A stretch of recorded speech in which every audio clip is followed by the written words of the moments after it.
Salut, c'est Mathieu. Franchement, je me demande un truc.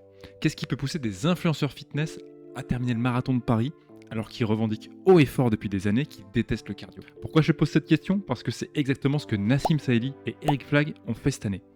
Et je te propose qu'on creuse ça dans cette vidéo, parce que si eux ont réussi à faire aussi longtemps quelque chose qu'ils détestent, alors il y a forcément moyen que tu en tires quelque chose de positif pour ton propre défi. Tu crois pas?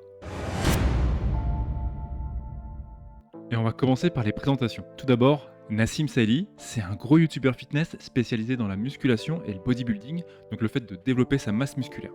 Et il y a quasiment un an, il a annoncé ça. Les amis, soyons sérieux 2 secondes. Objectif 2022 ou peut-être début 2023, faire un deuxième marathon. Et cette fois-ci, en moins de 3h30. Si jamais vous avez suivi l'histoire, j'ai fait mon premier marathon en octobre 2021.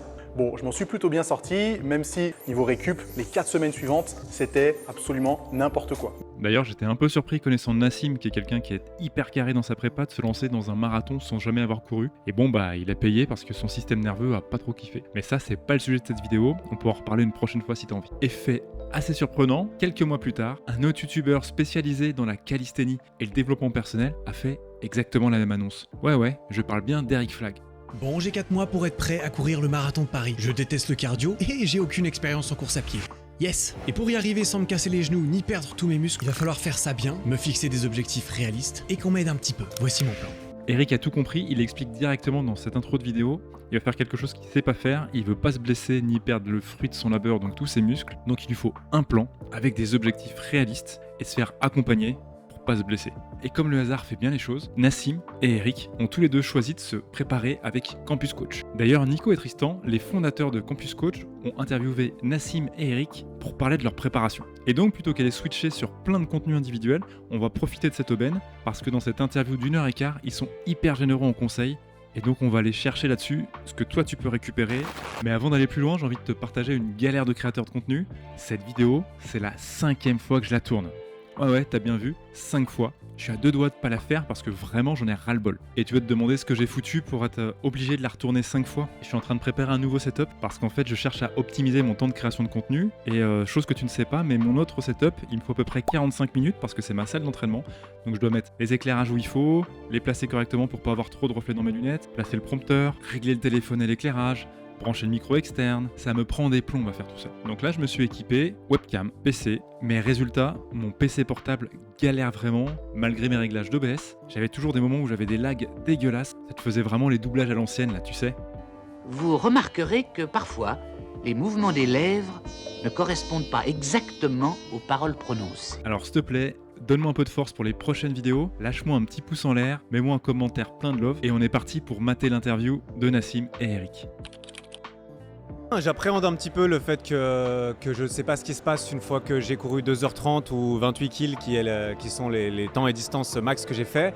Un marathon, c'est 42 km, il a fait une préparation et pourtant il a jamais couru 42 km. Donc si tu te prépares à un défi sportif, t'es pas obligé de faire le défi sportif pendant toute ta prépa. Et à la différence d'Eric, j'en ai déjà fait un, donc tu vois, je sais un peu ce que ça donne. Ouais, Je connais la douleur du 42 km. La douleur du 42 km. Souvent, ce qu'on dit, c'est le plus important, c'est le chemin, pas l'arrivée. L'important, c'est le chemin et pas l'arrivée. Donc concentre-toi sur ta préparation, sur le fait de kiffer tout ça. Et normalement, ça va vraiment faciliter la réalisation de ton défi ensuite. Le marathon sans entraînement, c'était un peu, tu vois, un pari entre potes. Un mauvais pari d'ailleurs. Hein. De se dire, attends, tu peux faire 42 km sans entraînement? Bien sûr, je peux. Allez, je m'inscris. Bon, on a la réponse de pourquoi Nassim, le mec super sérieux, super rigoureux, s'est lancé dans un marathon sans préparation. Et là, le deuxième, je voulais voir un petit peu ce que ça donne, enfin, ce que je pourrais donner en termes de performance après quelques mois de préparation. Donc la logique, c'était vraiment de faire les choses bien, comme je l'ai fait en musculation, parce qu'en musculation, j'ai mon programme pendant plusieurs mois, j'ai des objectifs qui sont chiffrés, de performance, de mensuration, parce que mon objectif, c'est l'hypertrophie. Donc là, je voulais un peu la même chose. Mais comme je m'y connais absolument pas, il fallait quelqu'un pour m'accompagner là-dessus. Et du coup, c'était ça la logique, c'était d'essayer d'avoir un objectif de performance et de suivre une prépa de A à Z sans rater de séance ou le moins possible. Là, Nassim vient de te partager ce que ça veut dire pour lui, le faire bien. Avoir une préparation optimisée aux petits oignons et rater le moins d'entraînement possible. Et toi, pour ton défi, qu'est-ce que ce serait? Le faire bien. Clairement, j'ai eu ce que je cherchais. En fait, ce que je cherchais, c'était aussi un peu de renouveau. Moi, j'ai commencé avec la musculation en salle aussi à 17 ans. Là, j'en ai 32. J'ai fait de la musculation pendant un certain temps et mes objectifs ont atteint un certain palier après lequel j'avais moins de rendement sur mes efforts en termes de satisfaction personnelle. C'est pour ça que je suis passé dans la musculation au poids du corps et que là, ça faisait à nouveau 5 ans où je me suis dit, tiens, ça fait un moment que j'ai pas eu un nouveau challenge sportif qui me plairait bien. C'est vrai que mes entraînements étaient faciles dans le sens où je me sentais, tiens, c'est vrai que ma vie sportive était un peu confortable en ce moment. Voilà, Eric vient de te partager ce qui a été le déclic pour lui. Des entraînements sans doute quand même un peu intenses, mais il est trop dans sa zone de confort. Il avait envie de faire quelque chose de différent pour combattre un peu l'ennui et avoir une meilleure satisfaction personnelle. Et là, ça vaut le coup que tu te poses la question, toi. Où est-ce que tu en es dans ta vie actuellement? Est-ce que tu es plutôt routine et tu t'ennuies? Est-ce que c'est vraiment effréné? Est-ce que tu t'épanouis? Est-ce que tu es nourri au quotidien? Je parle pas de la part de pizza, hein. Alors si c'est pas le cas, est-ce que tu as un défi sportif que tu as en tête et qui te ferait vraiment du bien? Et si tu relèves ce défi sportif, qu'est-ce qu'il t'apporterait dans ta vie, même une fois réalisé? Ok, tu as les réponses à ces questions, on reprend la lecture de la vidéo. Pourquoi la course à pied particulièrement par rapport à toutes les autres épreuves que vous auriez pu vous fixer? Parce que moi, c'est le truc que je déteste le plus. Alors ça, je comprends pas pourquoi, quand tu as un défi sportif, tu as forcément besoin d'aller faire le truc que tu détestes le plus. Un défi sportif, c'est juste faire quelque chose qu'on pense pas être capable de faire. Donc ça peut être un défi sur quelque chose dont tu es déjà un spécialiste, mais sur un volume plus important, une intensité plus importante. Donc réfléchis à ça, un défi sportif, c'est pas forcément l'opposé de ton identité d'aujourd'hui. En musculation, j'ai jamais eu à faire de cardio. Et quand j'ai fait mon premier marathon, j'avais réellement jamais couru plus de 20 minutes de toute ma vie. Donc je savais pas ce que c'était. Et mon premier marathon, j'étais persuadé qu'il fallait faire des longs pas, qu'il fallait poser le talon en premier, tu vois. Alors là, ce qu'il dit juste, c'est que même si c'est un expert de la musculation, un coach sportif, Nassim, il savait pas courir techniquement. Et c'est pour ça que c'est important, si tu as un défi sportif ou que tu veux démarrer une nouvelle activité, de pas faire ça n'importe comment au hasard, tu risques de te blesser ou juste de perdre du temps, mais va plutôt te faire accompagner par quelqu'un qui maîtrise le sujet vraiment. Pour voir si je peux aller jusqu'au bout d'une prépa de 6 mois, à reculons entre guillemets. Spoiler, à la fin de la prépa, en fait, j'y allais plus à reculons parce que, mine de rien, quand on s'améliore dans quelque chose, on commence à y trouver de plus en plus de plaisir. Ça, c'est super important. Généralement, il y a quelque chose que t'aimes pas faire, c'est sans doute parce que tu te sens pas très bon ou parce que t'as pas l'habitude de le faire. Et donc, si tu commences à y aller et que tu t'habitues à le faire, tu vas te rendre compte petit à petit que tu t'améliores dessus, finalement, tu vas commencer à te dire « Ah, c'est pas si mal que ça » et tu vas continuer à le pratiquer et à t'améliorer en conscience. Le risque après, c'est plutôt de te mettre sur le côté débutant et de te défoncer dessus, quitte à en faire trop. En plus, il y avait les à côté des gens qui te disent tu fais de la muscu, mais tu vas te bousiller les articulations, t'es pas fait pour ça, il faut pas courir. Donc tu vois, il y a plein de choses qui font qu'au final, t'as pas envie de le faire, et c'est aussi pour ça que j'avais envie de le faire. Bon là, c'est clairement l'envie de montrer à ceux qui disaient que c'était pas possible, que c'est possible, qui a motivé Nassim à le faire. Mais ce que je veux que tu retiennes, c'est ton entourage est hyper important dans la réalisation de ton défi sportif. Ne t'entoure pas de personnes qui te tirent vers le bas, entoure-toi de personnes qui te hissent vers le haut. D'ailleurs, ça marche pour tes défis sportifs, mais aussi dans ta vie de tous les jours. Les gains du débutant, et c'est évidemment très agréable de se voir progresser. Il m'a pas fallu très longtemps avant en fait de me dire « Ah yes, je vais courir demain ». Tu vois là, c'est hyper intéressant. Eric et Nassim ont vécu exactement la même expérience. Donc clairement, c'est quelque chose sur lequel tu peux t'appuyer pour ta préparation à toi. D'abord c'était yes, je vais courir demain, puis ensuite c'était même plus je me pose la question parce que bon, c'est devenu normal, je vais courir 4 fois par semaine, c'est assez rapidement devenu habituel. Et généralement, il y a toujours une opposition entre plaisir et discipline, et les gens se disent tu ne peux pas avoir de résultats si tu n'as pas de discipline. Et regarde bien la différence là.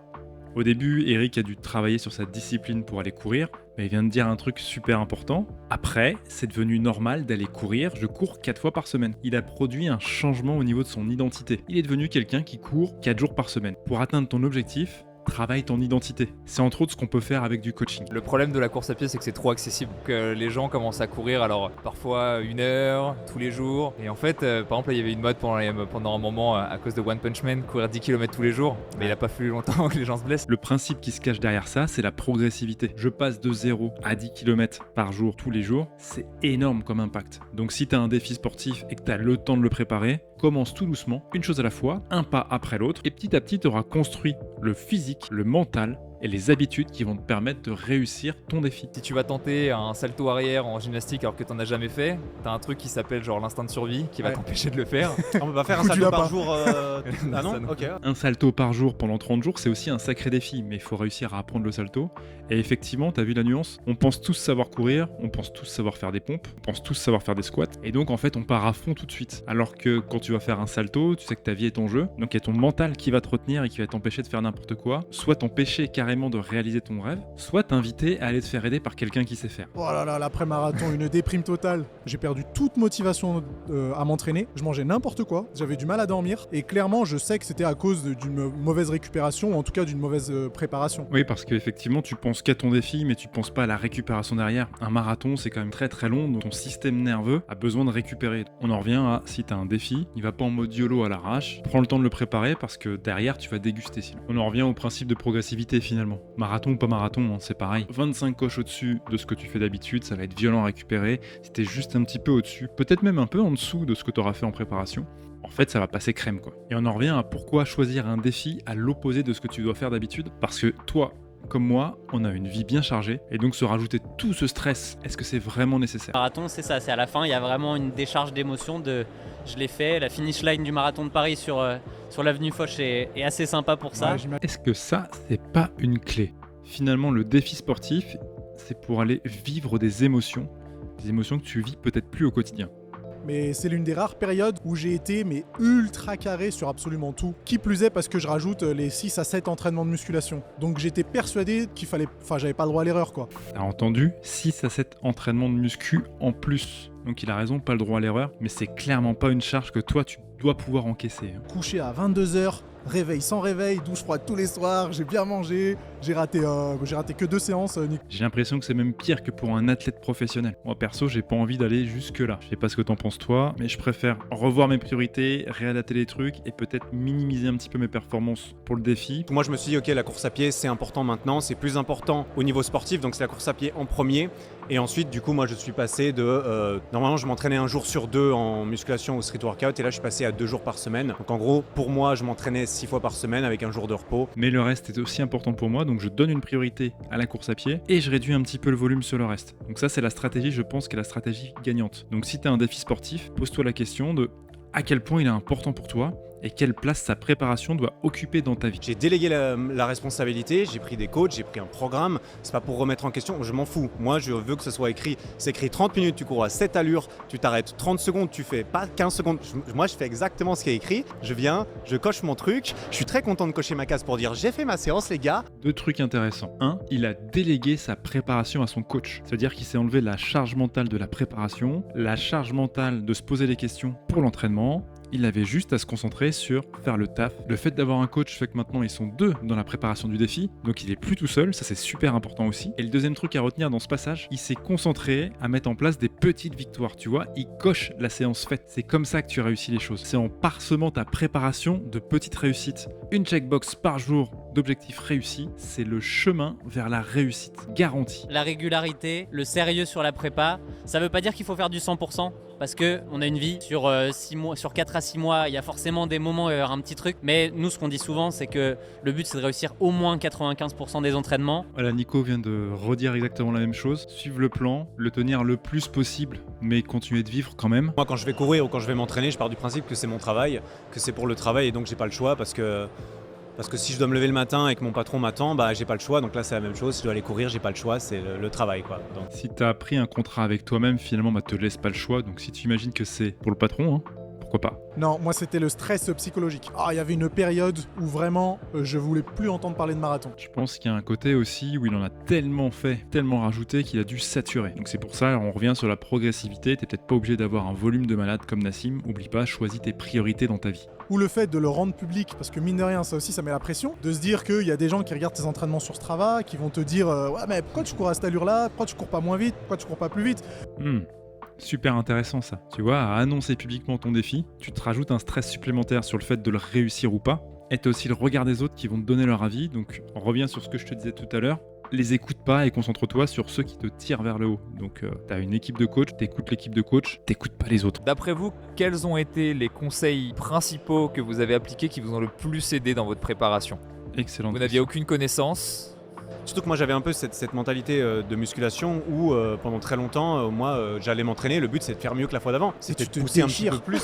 Et en fait je me suis dit mais en fait la course à pied ça doit être horrible parce qu'à chaque fois il faut s'égosiller, il faut s'époumoner. Et ça c'est aussi super important, là il vient de parler de cette mentalité muscu et en fait c'est pas juste une mentalité muscu, c'est la mentalité qu'on veut véhiculer sur le travail plus dur, travaille plus et c'est comme ça que tu réussis. Tu vois, il s'est rendu compte que la course à pied, t'es pas obligé de travailler plus dur pour progresser. C'est quelque chose qui est vrai dans toutes les activités. Travaille pas plus dur, travaille mieux. T'es pas obligé de te défoncer à chaque fois. Qu'est-ce que vous réutiliserez peut-être plus tard?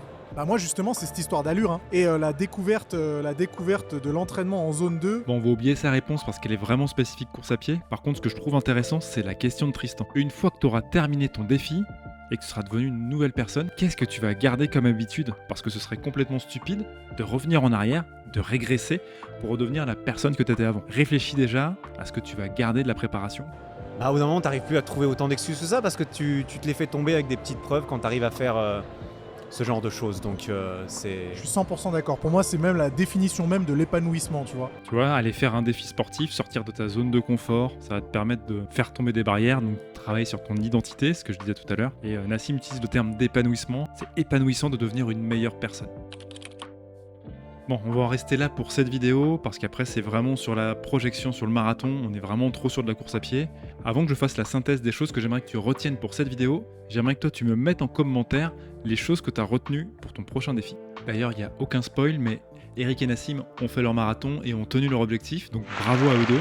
Alors voilà les choses positives que tu peux tirer de la préparation d'Eric et Nassim. D'abord, mettre en place un plan et t'y tenir le plus possible, sans pour autant arrêter de vivre. Poser ce que représente le défi et sa préparation dans ta vie pour que tu puisses ajuster le reste de tes activités sans que ce soit une contrainte. Trouver du plaisir dans ton quotidien, mettre en place des petites victoires, t'entourer des bonnes personnes, quelque chose qu'on n'a pas dit mais qui est vraiment important aussi, et eux c'est leur activité principale, c'est la muscu, donc mettre en place de la préparation physique générale. Il y a deux types de préparation, la préparation physique générale qui va préparer ton corps à peu près tout, et la préparation physique spécifique. Donc si tu fais un marathon, ne fais pas que courir, mais renforce-toi complètement, ça te permettra d'être plus performant. Te faire accompagner d'un coach, d'ailleurs il fera partie de ton entourage positif. Commencer par utiliser la discipline pour ensuite créer des nouvelles habitudes pour que ton identité soit différente. Un truc à ne pas forcément répliquer, c'est ce qu'a fait Nassim en arrêtant finalement de vivre à côté. Mais Nassim, c'est quelqu'un d'hyper carré qui a envie d'avoir la performance, donc c'était ok pour lui. Mais pose-toi la question, qu'est-ce qui est important pour moi et quelle place doit prendre cette préparation dans ma vie? Et voilà ce qui clôt cette vidéo d'analyse de la préparation du marathon de Nassim et Eric. J'espère que tu as pris autant de plaisir à la regarder que moi à la faire. Oui, même si je l'ai faite 5 fois. Je te dis à bientôt pour une prochaine vidéo. D'ici là, entraîne-toi bien, porte-toi bien. Allez, ciao!